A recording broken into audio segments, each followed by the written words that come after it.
அஸ்ஸலாமு அலைக்கும். இன்றைக்கி ஒரு சூப்பரான ப்ரான் சுக்கா ரெசிபியோடு தான் உங்களை பார்க்க வந்திருக்கேன்.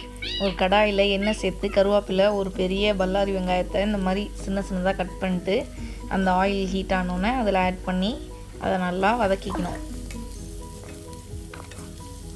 இந்த ரெசியில் கிரேவி சுண்ட வதக்கி அப்படியே சுக்கா ஆகும்போது வேறு லெவல் டேஸ்ட்டு.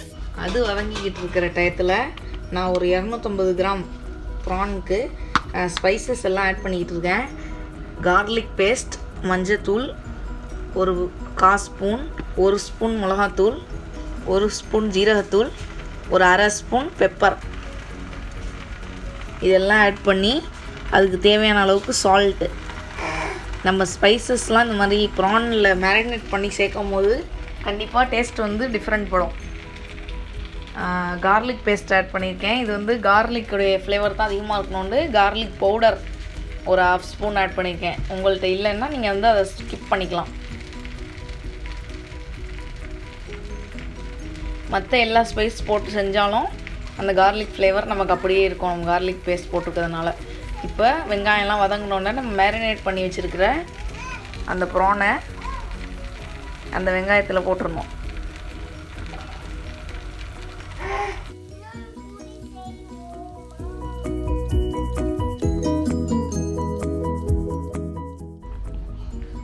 பார்க்க கலர்ஃபுல்லாக வேறு லெவலில் இருக்கு பாருங்க. இப்போ நம்ம மேரினேட் பண்ணி வச்சுருக்கிற ப்ரானை அந்த ஆனியனில் நல்லா மிக்ஸ் பண்ணி விட்டுக்கணும்.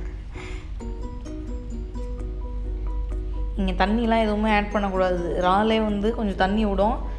நம்ம வந்து செமையாக ட்ரையாக செய்கிறோம். இந்த ப்ரானை வந்து ட்ரையாக செஞ்சால் தான் அது வந்து ப்ரான் சுக்கா.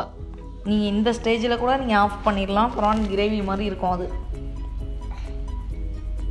தண்ணிலாம் நீங்கள் ஆட் பண்ணிங்கன்னா அப்புறம் குழம்பு மாதிரி ஆயிரும். அதனால் நீங்கள் வாட்டர்லாம் ஆட் பண்ணக்கூடாது. நீங்கள் இறால்லாம் வெந்த பிறகு எப்படி கிரேவி கன்சிஸ்டன்சி கிடைக்குதுன்னு நீங்களே பாருங்களேன். இப்போவே எவ்வளோ தண்ணி கிரேவியாக இருக்குது பாருங்க. தண்ணிலாம் விட்டு இதை வந்து நல்லா அடுப்புலேயே வச்சுருந்து அப்படியே ட்ரையாக ஆக்க போகிறோம். இப்போ செமி கிரேவி கன்சிஸ்டன்சியில் இருக்குது.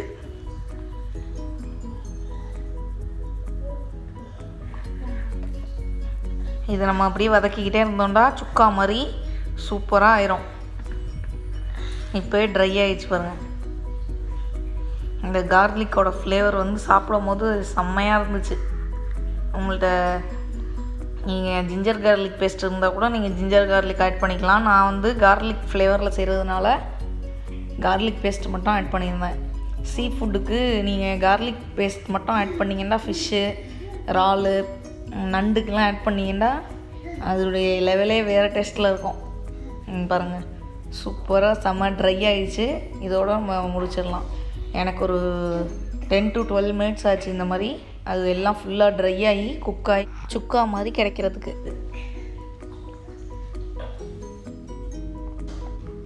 செம்மையான கார்லிக் ப்ரான் சுக்கா சூப்பராக ரெடி ஆயிடுச்சு. அப்படியே அந்த மசாலாவோடு எப்படி அது பிளெண்ட் ஆகிருக்குன்னு பாருங்கள். வேறு லெவலு டேஸ்ட்டு. சாப்பிடும் போது செம்மையாக இருந்துச்சு. கண்டிப்பாக அந்த ரெசிபியை ட்ரை பண்ணி பாருங்கள். இது வந்து ரசம், சாம்பார், சப்பாத்தி, தோசை இது கூடலாம் இந்த ரெசிபியை ட்ரை பண்ணி பார்த்துட்டு பிடிச்சிருந்தால் லைக் பண்ணுங்கள், ஷேர் பண்ணுங்கள். மறக்காமல் நம்ம சேனலை சப்ஸ்கிரைப் பண்ணிவிட்டு வீடியோவை பாருங்கள்.